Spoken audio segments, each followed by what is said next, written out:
عورتیں ٹوٹے ہوئے بال کہاں پھینکیں؟ عورتیں جو کنگھی کرتی ہیں اور ان کے جو بال گرتے ہیں جب وہ اکٹھے ہو جاتے ہیں تو انہیں کہاں پھینکیں؟ نیز ہمارے ہاں برتن دینے والی آتی ہے تو ہمارے کچھ رشتہ دار بال دے کر وہ برتن لیتے ہیں۔ استغفر اللہ، کیا یہ صحیح ہے؟ میمونہ خوشاب سے، یہ تو بالکل ہی غلط ہے، بال دے کے برتن لینا۔ تو باقی خواتین کو چاہیے، دیکھیں اس میں کوئی، ویسے تو کہیں بھی پھینک سکتی ہیں، بال ہیں کہیں بھی پھینک دیں، لیکن ایک حیا کا تقاضا ہے کہ ان بالوں کو کہیں چھپا دیا جائے، کیونکہ جسم سے نکلا ہوا حصہ ہے اور عورت کے بال ہیں تو بہتر ہے، فرض واجب نہیں ہے، بہتر ہے کہ ان بالوں کو کہیں مٹی میں دفن کر دیا جائے یا کسی ایسی جگہ پھینکا جائے جہاں نظر نہ پڑے لوگوں کی، ایک بہتر کی حد تک ہے، یہ کوئی فرض واجب حکم نہیں ہے، ورنہ جہاں چاہیں پھینکیں، لیکن گٹر وٹر میں نہیں پھینکنا چاہیے۔ انسان کے جسم سے نکلا ہوا ایک یعنی ایک حصہ ہے تو اس کا اتنی بے اکرامی اس کی ٹھیک نہیں ہے کہ اس کو گٹر میں پھینک دی، جیسے ناخن کے بارے میں بھی ہے کہ گٹر میں نہ پھینکے جائیں، کیاری میں پھینک دیے جائیں۔ عصر کے وقت سجدہ کرنا، قضا نماز پڑھنا،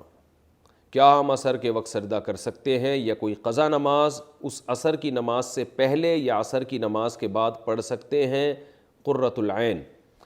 عصر کی نماز کے بعد آپ سجدہ بھی کر سکتے ہیں اور قضا نماز بھی پڑھی جا سکتی ہے، ہاں نفل نہیں پڑھ سکتے آپ،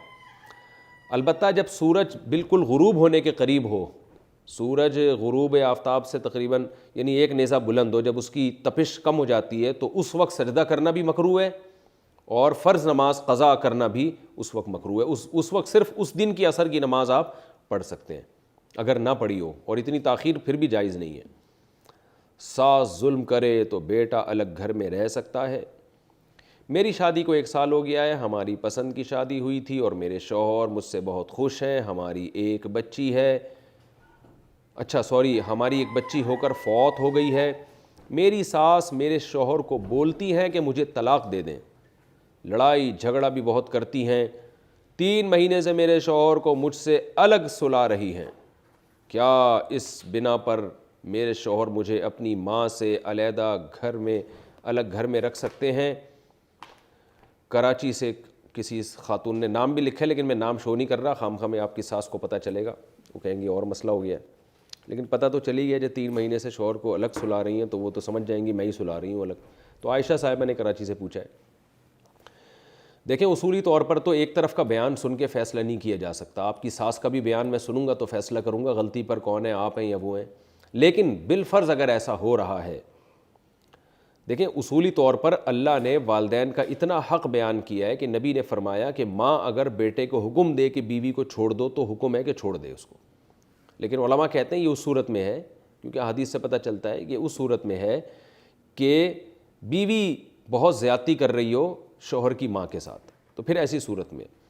تو اگر آپ بہت زیادتی کر رہی ہیں شوہر کی ماں کے ساتھ، ساس کے ساتھ بہت ظلم کر رہی ہیں، تو پھر تو ماں کا مطالبہ ٹھیک ہے، لیکن اگر ایسا نہیں، آپ نارمل زندگی گزار رہی ہیں جیسے سب گزارتے ہیں اور ساس نے آپ پر کام کا بہت زیادہ بوجھ ڈالا ہوا ہے یا وہ آپ کے ساتھ خامخواہ میں آپ کو ٹارچر کر رہی ہیں، تو پھر یہ ساس کی طرف سے زیادتی ہو رہی ہے، اور ایسی صورت میں شوہر پر لازم ہے کہ وہ بیوی کو ساس سے الگ گھر لے کے دے، بالکل سیپریٹ انتظام کرے اس کے لیے، اگر وہ نہیں کرے گا تو گنہگار ہوگا۔